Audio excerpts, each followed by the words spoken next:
a quorum. We have a quick activity to get us started. Um, Take a look at this image. Uh, think about what stands out for you. What do you notice? What are some words that come up for you? There's a link to a mentimeter.com and the code here. You can also scan the QR code at bottom right and send in your responses. Yukisha, it's not showing up on the screen, or maybe I don't know if it's at my end. No, the slides have not changed. The slide hasn't changed. Can you see it now? No. No. Okay. One second, let me try sharing again.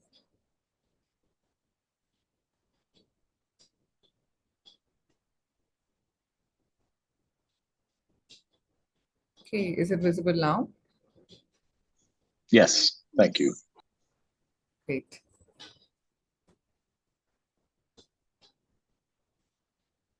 Right, yeah. So think of what stands out for you in this and enter your responses at menti.com with the code that's right next to it. Or you can also scan the QR code that's at the bottom right of the screen.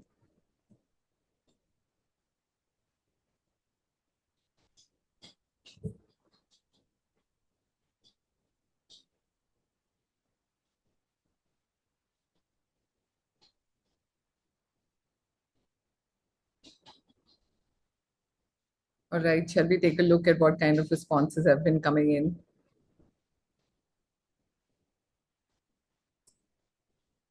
Vishali, over to you.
Okay, great.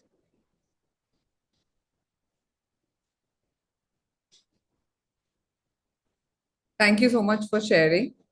Just to give you a little background into this image is a representation of one of the inspirations behind the study that we're here to talk about today. The image on the screen tells us many things. The number of hands it takes to get one fingerprint, the informality of a banking process, the gender dynamics that are at play, or the number of devices involved. The need to investigate onboardings started at this point and has culminated into this study called the DeFi for All. I'm very proud and grateful to have the opportunity to welcome you all to the release of the findings and insights from DeFi for All, a study that explores the challenges of digital financial onboarding for low income and low literacy users. This research has been commissioned by the Gates Foundation and supported by our incredible partners across Bangladesh, Indonesia, Uganda, and India. Let me take a moment to introduce the team behind this effort, and I would request them to say hi and just wave to the group here. From Indonesia, we have Anindya and Rai from Somia CX, a design studio based in Jakarta. Joining us from Bangladesh, we have Farooq Bhai and Mehnaz from the BRAC Institute of Governance and Development, a research institute under BRAC University based in Dhaka. From Uganda, we are joined by John, Francis, and Chloe from Three Stones International, a market research firm working out of Kigali and Kampala. And from India, we have the team from Quicksand. We have Ayush, Rishabh, Sabni, Neha, Jyoti, and myself. I'm Jigisha. Quicksand is a human-centered design consultancy based in Delhi, Bangalore, and Goa. There are also several other colleagues and partners who have contributed to this study in different capacities, and I'd like to take a moment to sincerely thank and acknowledge each of them for their support and participation. To kick us off, we have a pre-recorded message from our program officer at Gates Foundation, Dr. Seth Kars. Let's hear from him about the origin and motivation behind the study. Just a side note that if you have any questions, feel free to send them in the question answer chat window. My name is Seth Gars, and I'm Deputy Director for Research at the Gates Foundation. I'm super excited to join you in celebrating the launch of this project. I wanted to share a few words about what drew us to support this work. As of the latest Global Findex survey in 2021, we observed that upwards of 1.8 billion people had been onboarded into financial services, adults that owned accounts in the prior 10 years, a remarkable achievement largely driven by the digitization of finance. The flip side of that was that 1.3 billion people, largely low-income folks from low and middle-income countries, remained unbanked, excluded from the financial economy. We asked ourselves, what is it that constrains these individuals? Why have they not been able to reap the benefits of digitization and the innovation in finance? With these questions in mind, we surveyed the landscape, and we're surprised to find that most of the work and literature on access to finance and the constraints was either quantitative in the form of surveys or broadly was about financial literacy and offered toolkits and frameworks that weren't necessarily actionable for practitioners and policymakers. And with that in mind, we went forward to capture the full diversity of experience of those that are constrained and underbanked.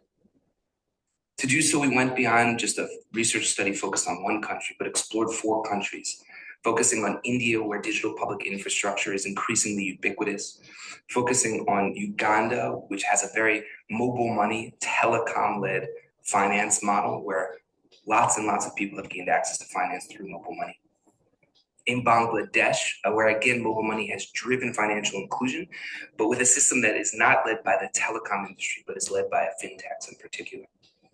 And then finally, looking also at Indonesia, really on the cutting edge of digital economy, where smartphones are far more accessible and where the gender gap actually is virtually non-existent.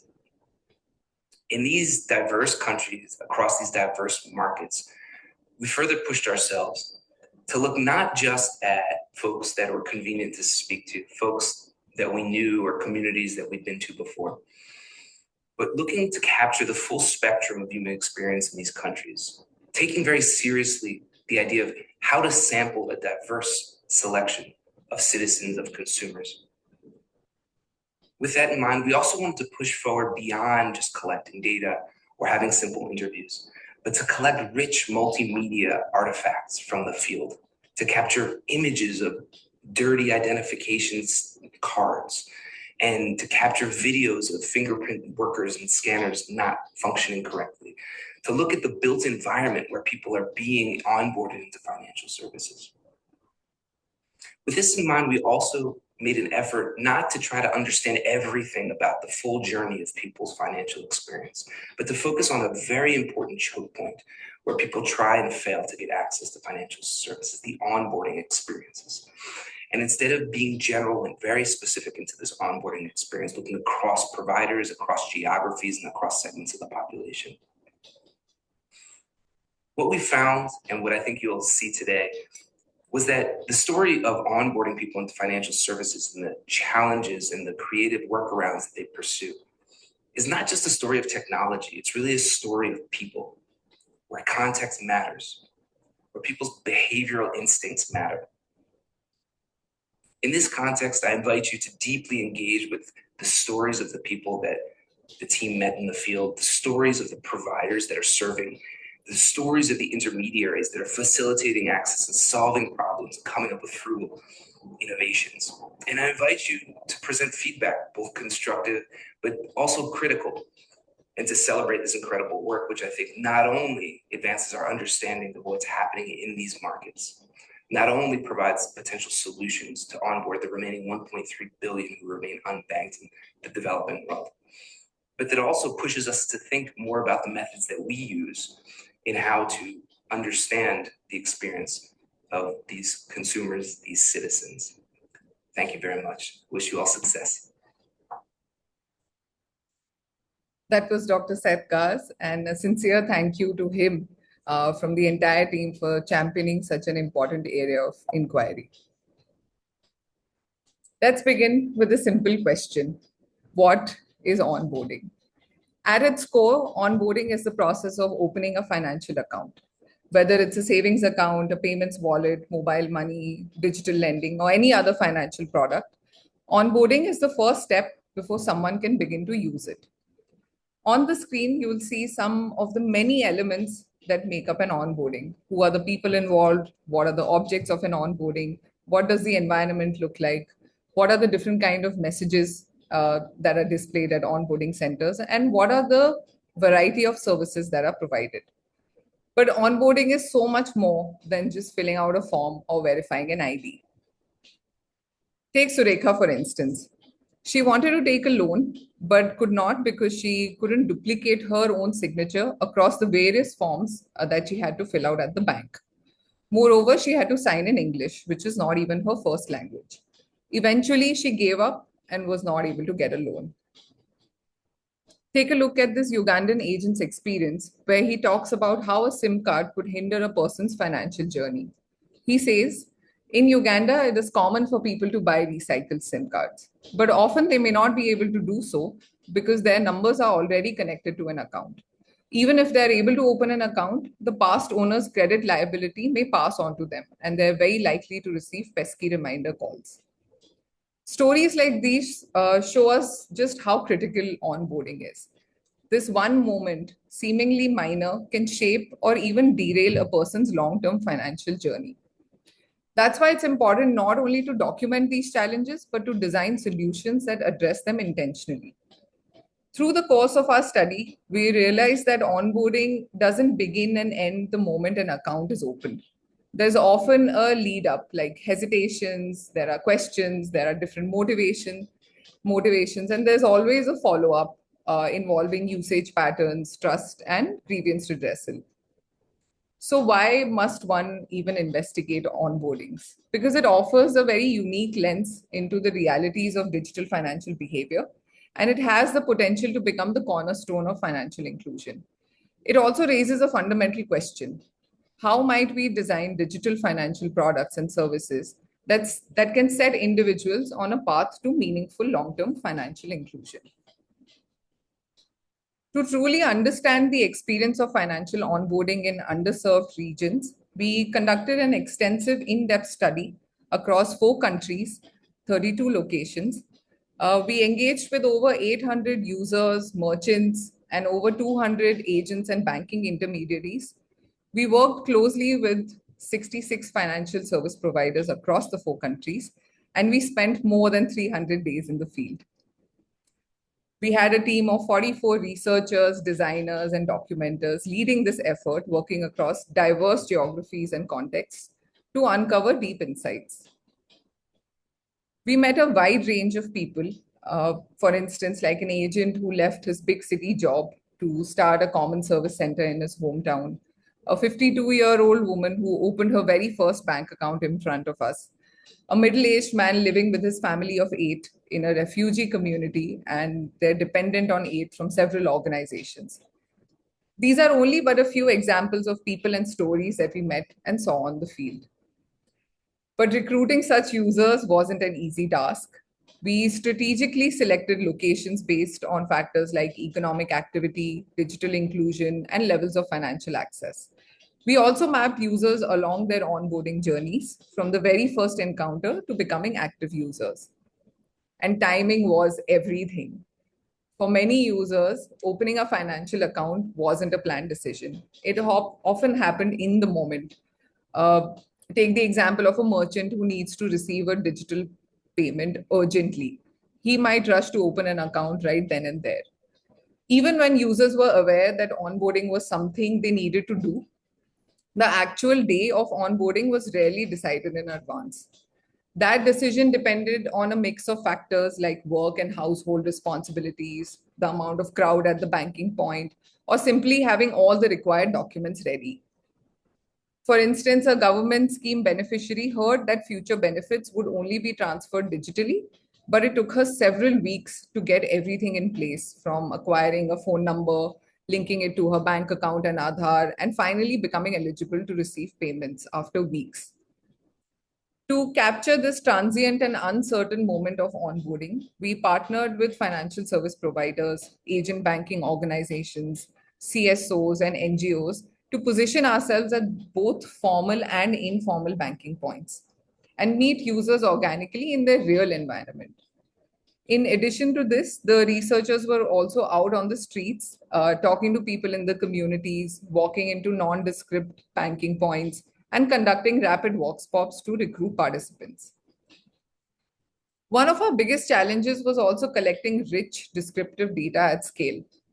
To solve for this, we used design thinking tools like card games, journey mapping tools. We made a money map.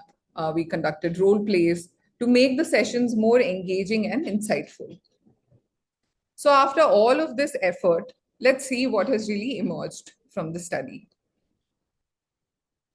Meeting so many wonderful people and learning about their lives has led us to create a variety of outputs that helps us get a better understanding of digital financial onboardings. We've built a rich and layered body of work that captures the complexity of onboarding across contexts. We've distilled our learnings into 9 key themes that cut across topics like user experience, trust, support, women and money, and so on. The heart of this work lies in the stories, the 80 user stories and 18 agent stories that offer very grounded real life perspectives from the field. We've also created design provocations that are meant to serve as thought starters to spark dialogue and inspire more inclusive design of onboarding experiences. And to bring these stories to life, we've curated 15 categories of rich media that have photos and artifacts from the field. In today's session, we'll try to give you a flavor of each of these outputs that have been created. In addition to this, there are 4 detailed country reports, along with the research tools, consent forms, documentation guidelines, and discussion guides that we used on the field. All of this is available on a dedicated website, and the link is in the chat window.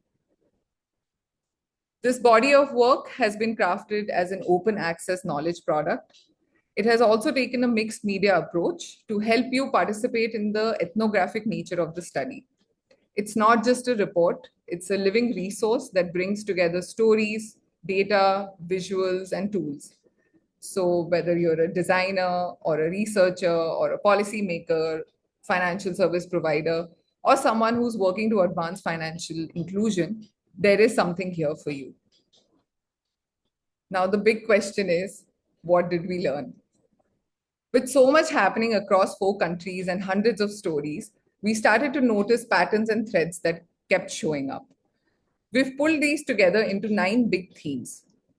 Think of them as lenses that help us understand what really matters in the onboarding experience and how that affects access, quality, and usage of a digital financial product. These themes are on the website, and if you click on any of them, they will lead you to the respective video episode. So each of the themes have their own episodes. They're about anywhere between 7 to 9 minutes. And we'll look at some snippets of these videos today. So let's look at a few examples. We'll kick off with dependencies. Now, what are dependencies? Dependencies reveal how every digital financial interaction relies on a fragile chain of systems. There's devices, agents, infrastructure, networks, identity services, and more. A delay or glitch in any one part can unravel the whole experience for users. This theme reminds us that onboarding isn't just about the user, it's about the ecosystem working together reliably and in sync. As you can see on the screen, across the countries, we identified 9 kinds of dependencies. which means that there are at least 9 ways an onboarding can go wrong. These dependencies can turn a seemingly straightforward process into a complex web of nothing. You can see some examples of that on the screen here. So for instance, for someone who works with their hands, the biometric step can become a hurdle. For a woman who is separated from her husband, her residential address on her ID card can become an obstacle. Or for someone who lives in a remote location, they cannot completely rely on their network connectivity. Let's look at a few more examples in this video. Bangladesh, India, Indonesia, and Uganda have introduced digital IDs for their citizens. This is the card for all cards. It can be linked to any scheme, service, or document under health, education, and finance, to name a few sectors. But we observed several instances where the details on the cards were wrong, incomplete, or outdated, and the card holder only got to know the discrepancies when their registration was already underway. This is Roni, a young student in North Sumatra. He tried to upload his national ID to set up a digital account. Not once, not twice, but 10 times, and failed. This was because his card was not registered properly with Dukapil, the civil registry office. Miles away, Ajay had a similar frustrating experience in Varanasi. He is an immigrant, an auto driver. इसी आधार से हमारा सब काम होता है। हाँ बस अभी इसका फर्स्ट टाइम हाँ पहली बार गए भी खाता नहीं होता नाम देना चाहिए Ajay had to go from pillar to post to update his card. It took him 3 months to get a bank account.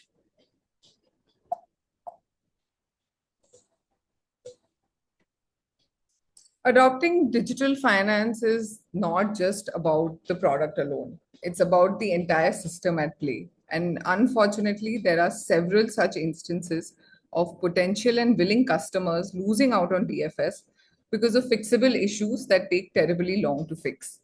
So what may seem inconsequential or easy to solve can easily become the biggest roadblock. Moving on to another theme, this episode explores how women in underserved regions across Bangladesh, India, Indonesia, and Uganda navigate layered challenges of digital finance like social norms, limited digital access, gatekeeping by male family members, infrastructural gaps, and social expectations around visibility and control. Women's financial journeys are adaptive, relational, and deeply contextual, where savings are often secret. Trust is mediated through known agents, and digital tools are used selectively. There is a need to design digital financial services not just for inclusion, but for autonomy, and recognizing that for many women, onboarding is a socially negotiated process, not a singular transactional moment. Through this lens, the episode also delves into critical questions like how do women navigate technology? Where do women and DFS meet? How do women use DFS to save, grow, and thrive? And how does community shape women's DFS journeys? Let's take a look at an example. Many women rely on their trusted network to get started. Anisa Begum lives in a conservative household, but her nephew helped her open a bank account on her phone. This immediately increased her autonomy over her money without needing to approach unfamiliar agents. There are strong instances of sharing and peer support too. Yamuna is a middle-aged fisherwoman in Visakhapatnam, Andhra Pradesh. She began her digital journey by using her son's QR code to accept payments. This helped her gain confidence with the result that she assists others in the market too. Yamuna shares her QR code with them. It is a community resource now.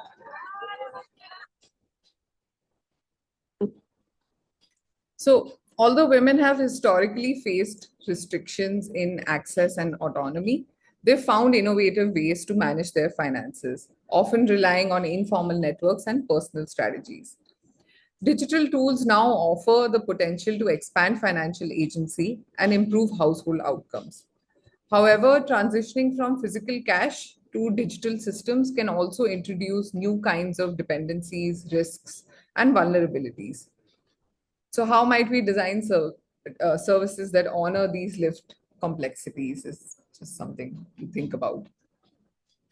We'll look at one more theme before moving on to the next section. This episode on support highlights the essential role of human support in digital financial inclusion.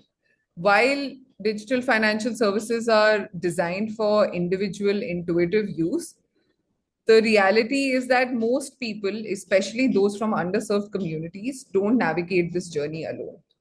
Instead, they're supported by a wide network of actors like last mile agents, civil society groups, non banking staff, or even digital peers like YouTube creators. This episode features stories that show us how this support system helps users overcome barriers like poor literacy, infrastructure gaps, lack of confidence, or even discriminatory service experiences. For example, agents help build trust in local communities, trained facilitators guide users through onboarding and offer troubleshooting help. But when even they hit a roadblock, like seeing an error in English, it exposes the limitations of our current systems. In places like Indonesia, where agents are scarce, people are expected to self navigate apps, often with unclear instructions or inconsistent language. As a result, they turn to platforms like YouTube, or they rely on their friends or young people around them or trusted relatives to interpret an act. But often support comes with the flip side. How much support is too much support? Let's look at two kinds of examples. Many people also turn to their social circle for validation and support as they navigate digital finance. It is very common to bring someone along when you make a trip to the bank or to the agent's shop. Young people are probably the top champions of digital finance in all 4 countries. We heard several stories like Josephine's, where they encouraged the elder members of their family to go online. Josephine is a 65-year-old farmer in Wakiso, Uganda. She started using mobile money only because her daughter bought her a phone and gradually allayed her fears about fraud and other types of risk. But being too close to the person you are trying to help has its challenges too. Roshni is a leader of a self-help group in Mirzapur, Uttar Pradesh. She is cautious about how she supports people through digital finance because she knows their constraints. She can't prod the other women to buy phones if they can't afford them. And it is best to keep their families in the loop for all tech and money-related matters to avoid friction. Here she explains more of her predicament. तो वो दीदी अगर उनको बता दी है तो उनके phone से अगर वो कुछ गड़बड़ कर देता है तो दीदी को नुकसान होगा और दीदी को जब नुकसान होगा तो दीदी हमारे पास आएंगे, दीदी आप बनाई थी। हो सकता है वो इंसान इसे चोरी छिपे कर दिया हो, तो वो दीदी तो बस यही जानेंगी ना कि ये दीदी बताई है और यही पासवर्ड जानती है।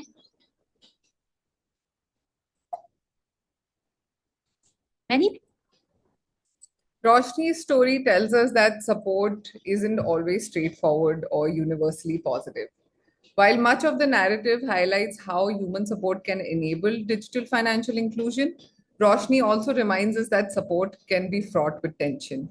Therefore, we must challenge the assumption that digital equals independent use. And instead, we must explore and design for inclusive systems of support. I would like to now turn the mic to our partners and ask how these themes reflect in their countries. We have Chloe from Three Stones International, Uganda. Hi, Chloe. Could you share some reflections with us? Hi, Jigisha. Yes, sure.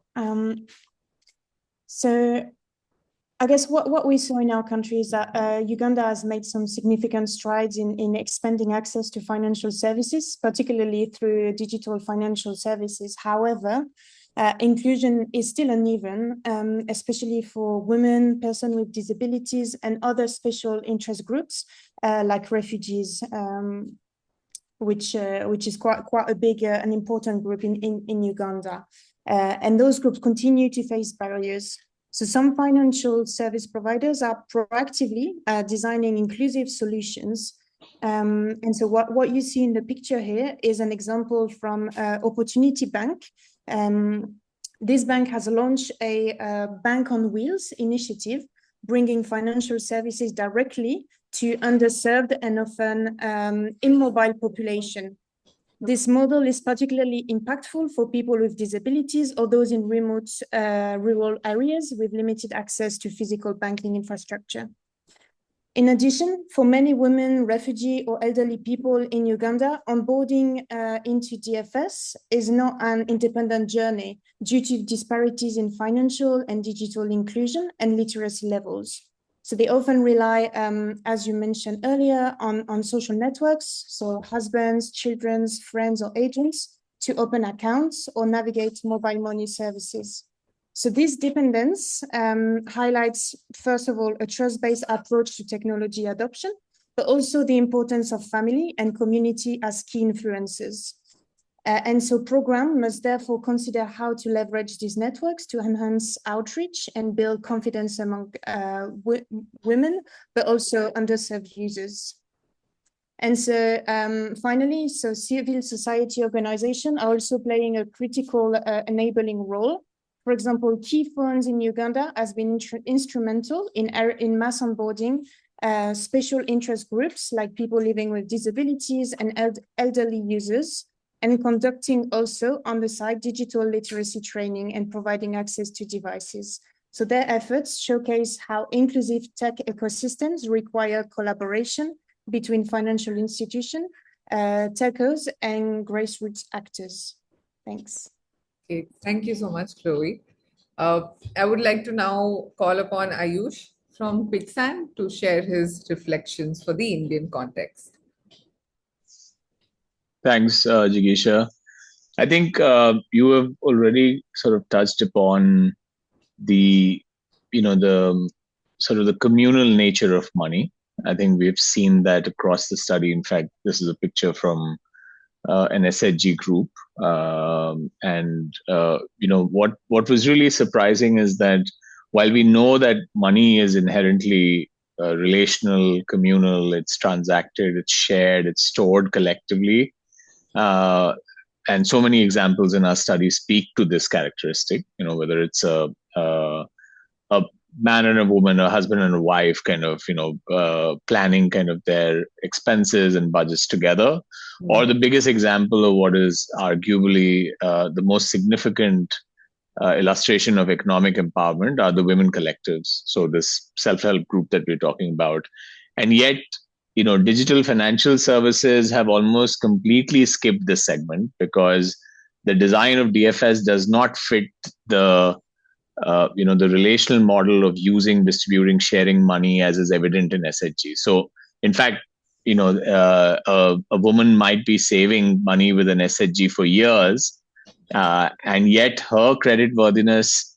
is not a currency that she can carry over into the world of DFS, because DFS and one of the largest use cases, which is payments, we've seen that everything is really designed for independent use, right? So the idea of a personal smartphone device, which is a prerequisite for account access, or that actually there is no parallel to the idea of a joint account ownership in the world of payments, right? So in fact, if you have a joint account, you can't really set it up on a UPI. So assumption that a person manages their finances independently also does not feature. There is no active design of assistance in DFS. Right, it's assumed that a person actually managed their finance independently. So I think just this idea of personal and independent use actually rallies against the inherently kind of relational use and nature of money, and that's maybe just adding a little extra color to what you already shared. Thank you both, Chloe and Ayush, for that. It's time for another picture. Take a look at this image from Uganda. Think about what stands out to you. What do you see? And yeah, it's the same drill. We have the link up here on the screen. We also have the link and code in chat, and enter your responses. We'll give it about half a minute or so.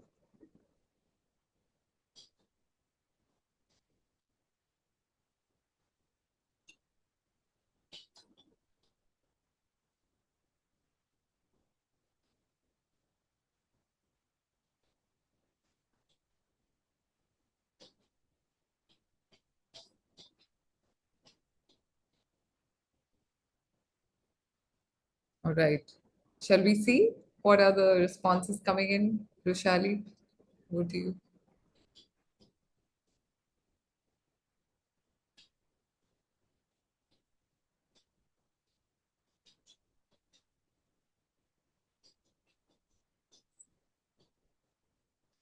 Chloe, could I please invite you to tell us the story behind this picture?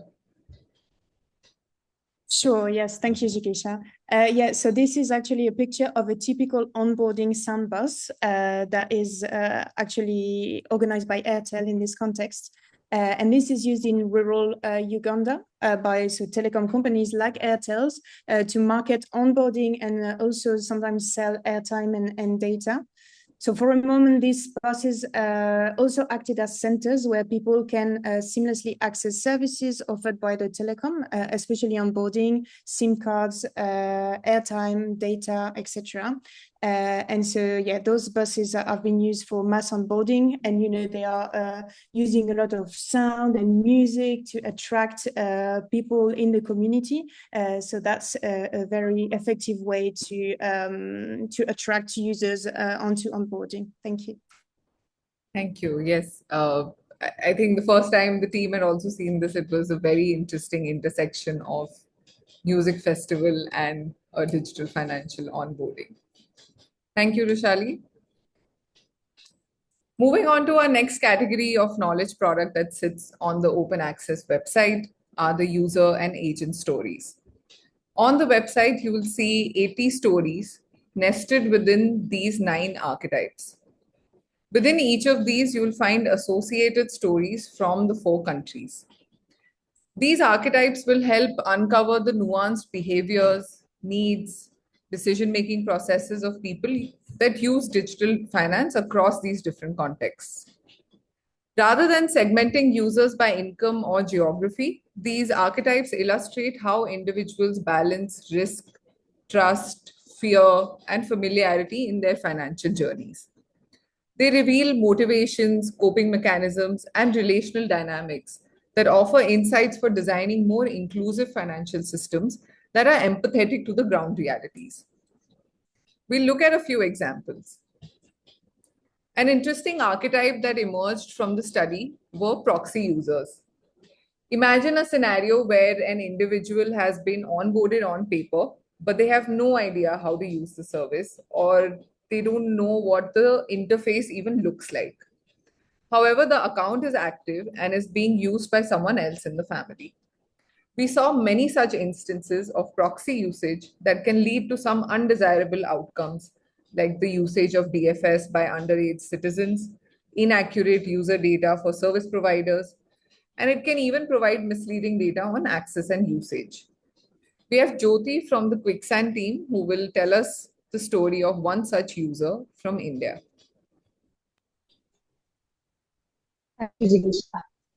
It is actually quite incredible to see just how many people use UPI or bank accounts in India by proxy. And I think there's a question in the chat as well regarding, what the challenges come up because there's no joint account that can be used in UPI. And especially in our context, people share a lot of things, accounts, ID, phones, all of it. And this actually helps people engage with digital finance without even having to go through the onboarding process, and also have support from well-versed users while they're at it. So this is a lot of convenience on top of convenience. But this is not always the case. The situation can change quite quickly as this sharing is shaped by complex and often temperamental social dynamics of real life. So this is a story like that. This is a story of Amina Begum, who is an accessories and cosmetics shop owner in Varanasi, which is in the state of Uttar Pradesh in north of India. She's 52, she has her own smartphone, and she's quite adept at running her business with some assistance from one of her sons, while her other sons work in Mumbai. Amina technically has a UPI account for her shop, but it is managed by her son. This happened because her Aadhaar, which is the national ID, and her bank account are both linked to her son's mobile number. So it was quite easy for him to set up the UPI account using her bank account, but on his smartphone. So a big part of her income goes to this account, which is now controlled by her son. And he gives her money from this account only when she needs it, or when even though it is her business and her account, she's not the one using it. And even despite some mishaps with UPI in the past, Amina acknowledges the value that digital transactions could bring to her life and her business. But now she feels almost stuck because she doesn't know how to use it. And she also doesn't really have anyone to turn to who can teach her. So her son is clearly a savvy user, but he brushes off her desire to learn. And even though her sister-in-law, who is a banking correspondent or a BC Sakhi, encourages her to ask her son, she prefers not to challenge the status quo. And Amina's story really reminds us that access doesn't always mean control. And that while sharing can open doors, it's just as important to make space for someone to find their own way forward as well. Yeah, and I think with that, I'll throw back to Jigisha. Thank you, Jyoti. And I remember the first time we encountered these stories across the 4 countries, we were hard pressed for terms like what words do we use to define this? Is it a shadow onboarding? Is it proxy usage? Who is really the user and who is really the one who's been onboarded? So this is an interesting archetype that I would invite everybody to go onto the website and explore. Our next example is from the archetype of the assisted adopters. Assisted adopters are individuals who recognize the potential benefits of digital financial services, but are held back by a mix of fears, challenges, and dependencies. Their reluctance stems from a lack of confidence in their ability to use DFS, compounded by limited functional and digital literacy. Many worry that the complexity of these systems makes them prone to costly mistakes, leading them to believe that such services aren't even designed for their needs and context. The absence of formal or informal support alongside complex design makes it challenging for them to navigate these systems. Some may even rely on others to help manage their accounts, seeking reassurance and shared accountability in case something goes wrong. We have Chloe from Three Stones International who will tell us the story of a user from Uganda. Thank you. Yes, and so here we have Sarah. Sarah is a 42-year-old farmer and mother of two from a rural community in northern Uganda. So Sarah has actually been introduced to digital financial services after receiving her first smartphone, and she received it through a mobile provider's distribution program.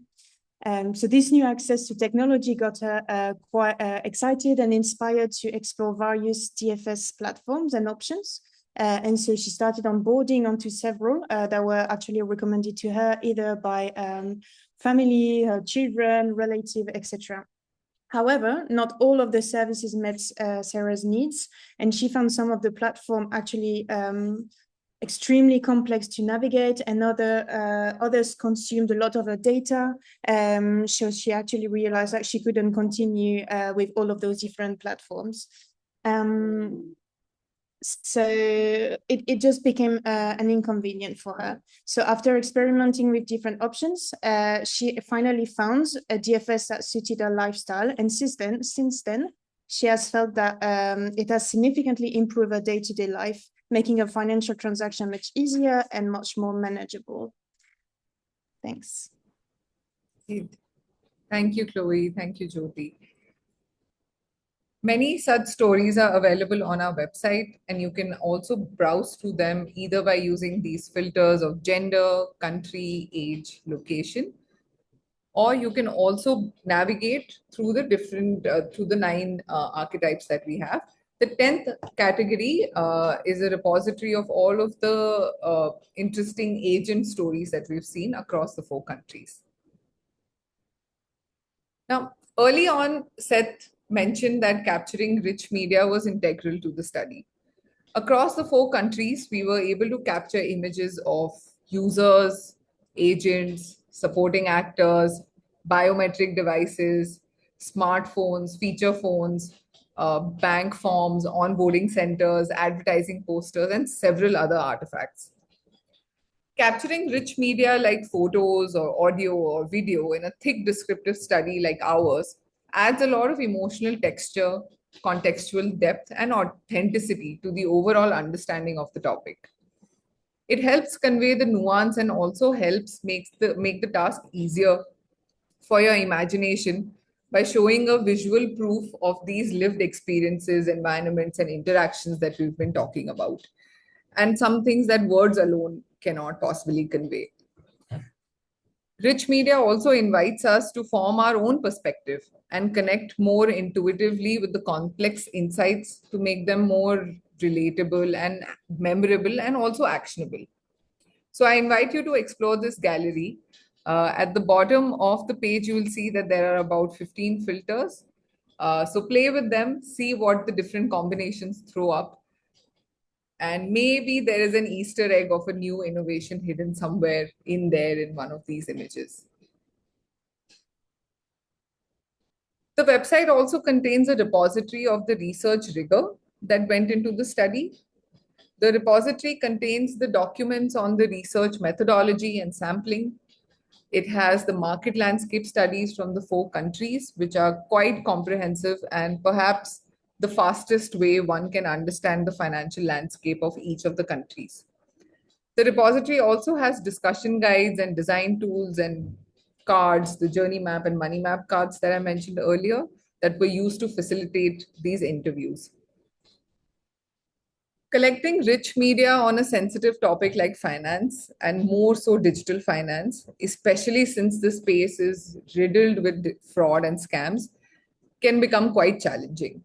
So, for this purpose, we had acquired clearance from an institutional review board to ethically capture sensitive information. Each participant had to offer their consent before beginning the interviews, and their consent was recorded in various formats, written, audio, as well as video, depending on their preference. These consent forms and documentation guidelines are also a part of the repository and openly accessible. Okay, before we head into a panel discussion, it's time for another picture, and I promise it's the last one for the day. So take a look at this image from Indonesia. And yes, I think by now you're familiar with the drill. This is the link. It should also be in chat, and enter the code and just throw in some words that come up for you.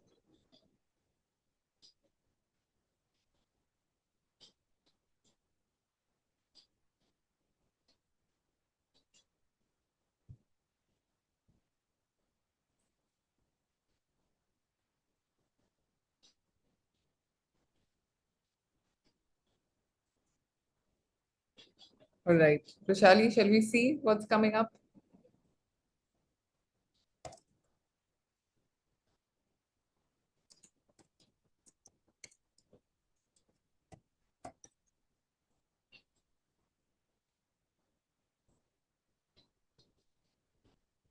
Could I please invite Rai from Somia to tell us the story behind this picture? Okay. So yeah, I see the word cloud is actually aligned with what this picture means. So this calendar is one of the calendar that we found in one of our respondent in the field. So we met one housewife, homemaker that is become like a minister of the finance in their household, and it shows how meticulous she plans for the household cash flow coming from the expenses, from the savings. You can see that bi-weekly she puts like how much amount of money she needs to save in order for her small family can still save in a limited money. So this happens in a lot of Indonesia's household. Women become like the minister of finance. So actually the financial literacy in this women is actually quite high. But the interesting thing is this financial literacy is sometimes not aligned with the financial inclusion, because we see that even though they are so meticulous with the cash flow and planning, etc., but a lot of them are not exposed or like onboarded to any formal financial providers or like services, because a lot of reasons, because of maybe the unfamiliarity or like the hard access and etc. So here we see that the financial literacy is sometimes not on par with the financial inclusion that happens in a lot of women in Indonesia. So yeah, that's the background story of this image. Thank you, Rai. All right. let's take a moment to reflect on what we've seen so far and turn the mic to our representatives from India and Uganda for a big picture view of the digital financial landscape in their contexts. From Uganda, we have Mr. Alan Sembose. Alan is the CEO at ASA Microfinance in Uganda. ASA Uganda is a part of ASA International, one of the world's largest microfinance institutions, providing socially responsible financial services to low-income entrepreneurs, most of whom are women across Asia and Africa. He's been dedicating his efforts to create a world where female entrepreneurs can access financial services and use this to improve their livelihoods. Thank you, Alan, for joining us today. Thank you very much. I'm glad to be here. Good afternoon and good evening, everyone. From India, we have Ayush Chauhan. Ayush is the managing partner and founder of Quicksand, a co-founder of Quicksand, a design strategy and innovation consultancy working in emerging markets. At Quicksand, he promotes design for social and business impact by connecting best practices of design, business strategy, and public policy to address complex issues of public health, education, financial inclusion, and climate change. My first question is for Alan. Alan, I'd like us to take a step back and reflect on everything we've just spoken about. In your opinion, what are some opportunity areas for financial service providers in Uganda that perhaps need to be addressed or tapped into on priority? Thank you very much. I think, first of all, I would like to thank you for the detailed study that has just been conducted. Obviously, most, if not all, the findings are very factual about the environment that we operate in Uganda. We obviously struggle with an inclusive financial inclusion, especially for the marginalized communities. What we see as the low-hanging fruits in terms of opportunities is one is the ability to leverage on technology. Mobile phone penetration is now at about 82% in the country of Uganda. If we leverage on that technology, and the challenge is that most of the financial players want to use smartphone technology as opposed to USSD. The ability to use USSD technology to be able to drive financial inclusion will go a long way in terms of enabling most of these people to access financial services. So to me, that's one of the low-hanging fruits that we need to be able to leverage on. The second and maybe important thing I would like to say is from a KYC perspective. Most of the marginalized communities obviously do not have access to national IDs, and a national ID seems to be the entry benchmark from a KYC perspective to be able to get a SIM card or to be able to get a bank account. Obviously, here government needs to apply more effort in saying, how do we make a national ID an affordable document that everybody can be able to afford and everybody can be able to replace? At the moment, to replace an ID in Uganda costs anywhere between $80 to $100 if I've lost my national ID. And this obviously excludes a number of people who are trying to get a national ID to be able to access financial services. So those two things to me come out clearly as some of the low-hanging fruits that we should be able to leverage on to improve our financial inclusion aspect. Thank you very much. Thank you, Alan. Ayush, you've been deeply involved in the study. Through the course of the study, we've also witnessed the ebbs and flows of the financial landscape. What do you think are some pressing problems to be solved? And moreover, how could design help solve them? Yeah, thanks, Jigisha. But this question's probably can be answered in many ways by many of you who have been even more deeply involved, and we've been thinking about it quite sort of deeply and excited about the opportunities it presents.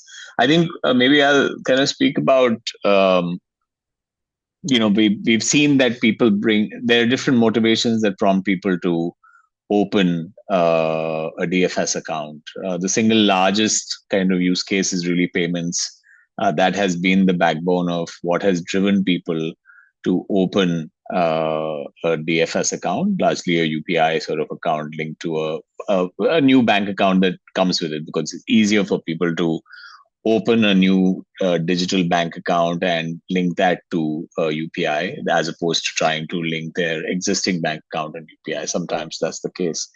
I think if we look at the current sort of user base, which is about 300 million users on UPI as on date, we know that we are projecting perhaps another 200 million users to be added. That number would grow further to about 800 million total in a couple of years. That's the number of likely users that can come onto this. So the question really is that where is that user base going to come from? We know that in the large kind of metros, the big cities in India, it is reaching a sort of a point of saturation, and there are some kind of incumbent players, the GPays and the PhonePays and so on. But it's really from tier 3, tier 4 India where the next wave of onboardings are going to happen. And I think we have to think beyond largely the two principal use cases. One is, peer-to-peer payments, and in a lot of cases, it's a user-to-merchant or a merchant-to-merchant payment that has led people to open a UPI account. But we have seen from our research that if you were to target specific kind of if you were to take a use case specific approach of onboarding people, so think of like G2P, government to people payments, and the transfer of benefits, and how you can actually streamline that, which can actually funnel a large population group onto sort of UPI, also solving a very specific need of being able to seamlessly avail government benefits. Think SHG transactions. I spoke about it in the first part of it, which is, there's an extremely large user base of women who have been engaged consistently in financial saving habits, who are taking loans from banks, and within kind of that collective being able to repay and manage that. I think there is a use case there which can prompt sort of onboarding onto DFS. Think shared use paradigms, right? Just that point again of places where there is a joint management of accounts, and how do you make that more seamless on a digital financial service? Think financial empowerment of minors who can't open a bank account, but oftentimes even kind of we've seen in smaller cities of younger people, minors actually playing a very active role in financial management and helping the elders and so on. So I think there's a use case specific approach that can be taken. And I feel like that's one place where design can clearly sort of contribute. So that's one sort of just example from my side. But if it doesn't derail your planning, then maybe Rishabh could sort of come in and share another idea briefly. Yeah, thank you, Ayush. I'm glad to be here. Just a couple of quick things. Like one, I think we've seen there are a lot of gains in the last 30, 40 years in finance, even though we speak of informal and formal finance. But at the end of the day, the informal financiers, the small cooperatives, the women's collectives, those kinds of like entities on the ground actually made so much of a difference to last mile finance. And this wave of digitization puts a little bit of question on their future. And therefore, one opportunity, or at least a consideration that the system needs to have, is how to extend the benefits of digitization, the infrastructure of digitization to these last mile, you would say informal or small cooperatives and things like that. How do you extend the benefit to them, and how do you not lose the relationships and trust that you've built over the years? I think that's one very big thing. And obviously, I think in India, the other thing is just fraud and trust, fraud in particular, and ways to handle that, because a lot of the gains. I was talking to a friend of mine just 2 days back, who's a police officer, and he's heading the cyber unit at one of the big states in which we'd done the research, Andhra Pradesh, and he was talking about how the total sort of digital fraud accounted for in the state was 1,500 crores, which is about $250 million, $200 million. And whereas all physical theft, robbery, all of that is less than $50 million. Something like that. So digital, and this is just accounted for, this is reported fraud. Actually, the unreported digital fraud might be 3x the amount, 2x the amount. So it's a big challenge, and there are multiple things. Ayush spoke about joint responsibility. I think we had this idea about why, when you open an account, why are you opening one account? Why don't you open two accounts together? One is your savings account, and one is your account to play with digital, with much greater limits, much greater checks and balances. So there are lots of ways to think about this. Yeah, I mean, we can go on and on, but I'll hand it over, Jigisha. Thanks, Rishabh. Over to you, Jigisha. Thank you. Thank you, Alan, Ayush, and Rishabh. These are very thoughtful insights, and thank you so much for engaging with the work so in such a meaningful manner. I think it's also everything that everybody has said so far also makes me realize that it's not a time-bound study. This is an area of inquiry that we need to keep investigating very often, because that's the speed at which innovation in digital finance is also moving, and we need to keep match step with it. Okay, when you spend so much time in close proximity with the problems, it's hard not to think of the solutions. Through the course of the study, we deliberated several tactical and strategic solutions and toyed with the question of how might we solve for these problems. But it's not that simple, and we want to acknowledge the challenges that financial service providers and institutions face. So we've taken the liberty to do the next best thing and pose a few design provocations, a few deliberate prompts that hope to challenge assumptions and invite new ways of thinking about digital finance. These are not fixed solutions or guidelines, but invitations to imagine alternative futures and expand the possibilities for inclusive design. We'll go through a couple of examples. As we saw before, digital financial services rely on interconnected and interdependent systems. While some parts are robust, others are still evolving and more fragile. This constantly shifting landscape of digital and physical public infrastructure drives innovation, but these dependencies can also disrupt the user experience. Despite these complexities, onboarding is designed to be short, efficient, and straightforward. And in the pursuit of efficiency and speed, processes often become rigid and unforgiving. So as a result, when customers aren't ready, which is often the case, they hit a dead end with no reward for the time and effort they've already invested. How can these processes be designed to still provide value, ensuring that users receive meaningful outputs for their time? A non-linear or modular onboarding process would offer just enough flexibility to users and last mile agents and everybody else who's assisting them. It could prevent the process from coming to a halt by allowing users to pause, skip steps, revisit them later, and complete the onboarding in a non-sequential way. This approach can also help navigate roadblocks or failures without being penalized for factors that are beyond their control.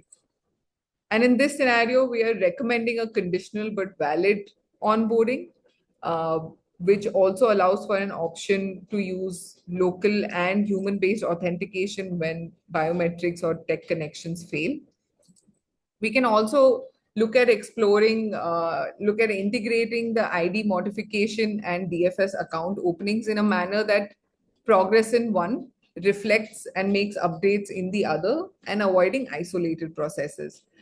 I think all to say that there is potential to create a system where a new user, maybe they haven't finished their onboarding, but they get conditional access to get started onto the product and not get demotivated from the get-go. Across many communities, and I think this has come up a couple of times in today's session, financial decisions are rarely made alone. Households, occupational groups, merchants, and neighborhood savings and credit groups rely on shared financial practices to build resilience. foster growth, and secure their collective future. Yet, most DFS solutions are designed for individuals and they overlook the communal nature of financial management. These financial structures already exist in offline settings where people trust familiar networks and established practices. Without digital alternatives that cater to group dynamics, many people see very little reason to transition to digital, missing out on its potential benefits and opportunities. Therefore, DFS must go beyond simply providing access to shared accounts and instead actively support the financial health of groups and households. This means designing tools that expand the possibilities beyond transactions, enabling savings and credit and growth. In this specific scenario, we are recommending a shared account with a custodian for merchants, self-help groups, or any collective. A shared account that maintains security through a custodian who holds the device. If you recall, early on, we had seen the story of a fisherwoman who was using her son's QR code, and everybody around her is sort of now dependent on her. But is there a way to formalize it and make it systematic and help them track individual transactions, even though they're all collectively using one QR code? So linking multiple wallets to the same account with individual QR codes is a design provocation that we want to put out in the universe, because we have seen so many such use cases and such instances already playing out on the ground. And the last design scenario that I would like to talk about is on taking a mixed tech and people approach to redressal. Many unbanked and underbanked users are unfamiliar with digital platforms and find DFS quite intimidating. Mistakes are inevitable, but the current grievance redressal system makes resolution an uphill battle for them, often hidden behind layers of screens, chatbot helplines, customer care numbers, and bureaucratic layers. And instead of helping users build confidence, these processes can leave them feeling very frustrated and helpless and powerless. Many give up or turn to informal intermediaries, often at a cost. On the other hand, DFS agents who do assist with grievances are often overstretched, and bank branches remain inaccessible or tough to navigate. This disconnect leaves users without clear, reliable redressal pathways, creating a lot of hesitation around adoption and continued usage. In this scenario, we are recommending intelligent support at the right time. You can see that there are some contextual prompts, like you are taking a while to complete this step. Do you need help? And there are many times that we've seen in apps that the screen would time out while the user and agent are trying to figure out a solution. And these kind of prompts can be really helpful in letting them know that they have some amount of time left. There are other ways of resolving the problem. We can also explore in-app active guidance, like you've entered the wrong password twice. Before getting logged out, watch this video to check if you're entering it correctly. Often enough, people will be toggling between the app screen and YouTube trying to figure out a solution. But if there is a way to integrate that within the app itself, that's a kind of intelligent support that people would really appreciate. And such kind of nudges can also help avoid unsuccessful onboardings. By presenting these provocations, we're hoping to open up new directions rather than close any.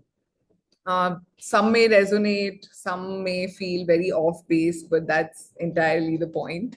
They're designed to be catalytic, to make space for disagreement, iteration, and co-design. Ultimately, our goal is to shift the conversation from what's working or not working to what is really possible, especially when we center the diverse needs and aspirations of those who are often excluded from formal systems, but are expected to maintain a graceful stride with innovation. So in conclusion, all of this information is available as a knowledge product on our open access website. I think we can drop a link in the chat window again in case you missed it. I invite you to engage with it and also give us feedback. You can get in touch with the team members if you want to hold some workshops or learning sessions for your product, design, research, or strategy teams. We hope the body of information and stories that's out there, sparks new ideas, it informs better decisions, and ultimately helps shape more inclusive digital financial ecosystems. Thank you for joining us. I think, yeah, we're well within time.